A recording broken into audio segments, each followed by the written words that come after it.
Hi. There are a lot more of you now, huh? So the JJK video is performing way better than I expected, which, as you can imagine, has made me very happy.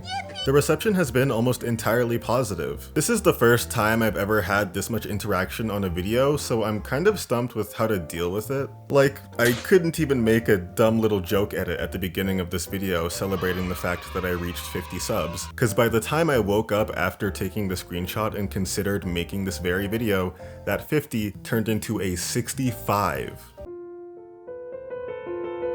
I am incredibly grateful for the comments that all of you left on the video. Not only the sweet ones, but ones where people, in earnest, commented their own thoughts on the video and the arc. It was incredibly rewarding to see that, considering that one of my main goals while writing that script was to not needlessly hate, but to be constructive and honest with my critiques in an effort to start a conversation with both people who felt the same way and people that felt differently. And because I succeeded at doing that, after reading everyone's comments and thoughts on the video, there is one thing I want to amend. I'm not sure if everyone noticed it, but I posted Jogo slander via text in the video. I was incredibly confused as to why the anime seemingly wanted me to care about Jogo's death, or his character at all during his White Void scene with Sukuna, and pretty much dismissed it as an undercooked and weird scene. But having read a comment someone posted on the video, I'd like to completely retract that sentiment, because something very important completely went over my head. The commenter pointed out that Jogo's character in this arc is much more important than I gave him credit for. That Jogo's character actually plays into the themes of humans and cursed spirits being two sides of the same coin, with Jogo representing that idea for cursed spirits with his friendship with Hanami and his other allies. That despite being an evil presence since the beginning of the story, Jogo truly cared about his fellow cursed spirits. I'm honestly really upset that I didn't notice this, because this realization has made me like this moment quite a bit. Jogo's character in this arc reinforces one of the best parts of the arc in a way that was so natural that it completely went over my head. I also like how it's completely detached from Yuji, who would later brush up against this theme with Mahito, as it makes JJK's world feel a tad bigger as opposed to it being centered entirely around Yuji, which would have lessened the impact in my opinion. Thanks for the comment, Heat, you are incredibly based. As of writing this, that's about the only thing that I'd like to make an addendum to. I loved reading all of your comments, so thank you to everyone who took the time to engage with my video. You are all also incredibly based. Well, almost everyone. The entire Shibuya incident happened is because of Gojo. Kenjaku wanted to seal him was foreshadowed in season 1. They showed the relationship between Geto and Gojo, etc. It's a good arc, stop hating. Okay, so this one really just confused me more than anything else. First of all, I don't really know what you're trying to say here. Are you saying that I didn't understand Shibuya Incident? That I didn't understand how it started? Cause Shibuya Incident is a lot. It's the culmination of Kenjaku's plan that we're now seeing play out in real time. Are you trying to say that I just didn't see how Shibuya showed the relationship between Geto, Gojo, and etc.? Cause that doesn't really track. I spent nearly 12 minutes going into why Gojo and Geto are incredible during the hidden inventory segment. And I'm pretty sure I never slandered either of them in Shibuya Incident either? Actually, wait, now that I think about it, it's Kenjaku in Shibuya Incident, not Geto. So what are they talking about?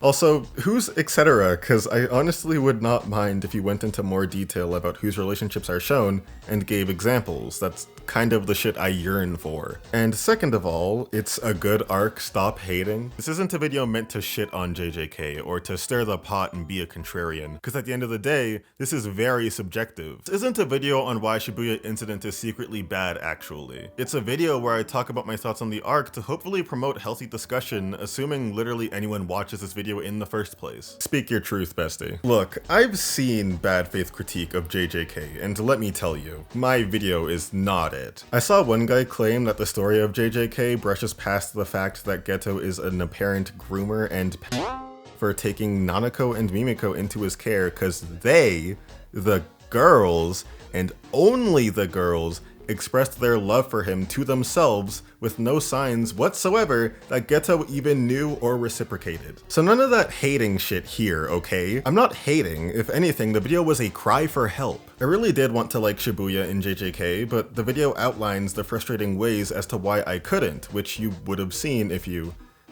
know, watched it. So in conclusion, I think I was pretty fair, Rip Bozo. So with all that aside, I'm gonna use the rest of this video to give the new subs an idea of what's next, so if you don't care, then you can leave the video now. Thanks for watching this far, you are very cool. Okay, so this entire channel is basically just an outlet for me to share my thoughts about whatever anime is taking up space in my head at the time. It doesn't matter what genre it is, how old it is, if it's super niche or extremely popular. If I have something I want to say about it, then I will. So sorry if you expected me to talk about the latest popular shows or focus on shonen, that's just not a guarantee. Especially with the latest popular anime, I rarely have anything I feel I want to say or needs to be said that other people haven't already said. In my eyes, that is nothing content that doesn't serve much purpose outside of saying the thing that several other people have already said, but worse. It's boring and redundant. So now that you know what to expect from me, you're probably wondering what's the next video and when will it come out. As for what it is, it's between 3 things. 4 if I decide that I hate myself that day. Ranging from a rant type video that isn't that serious, a seasonal breakdown assuming I start watching the shows I want to include in there, and a more structured analysis on a shoujo anime that I recently got into.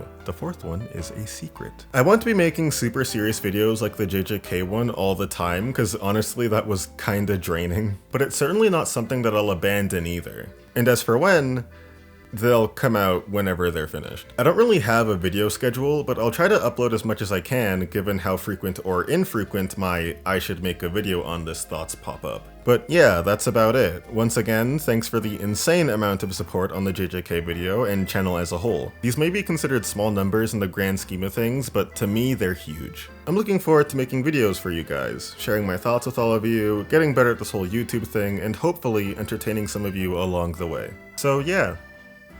See ya.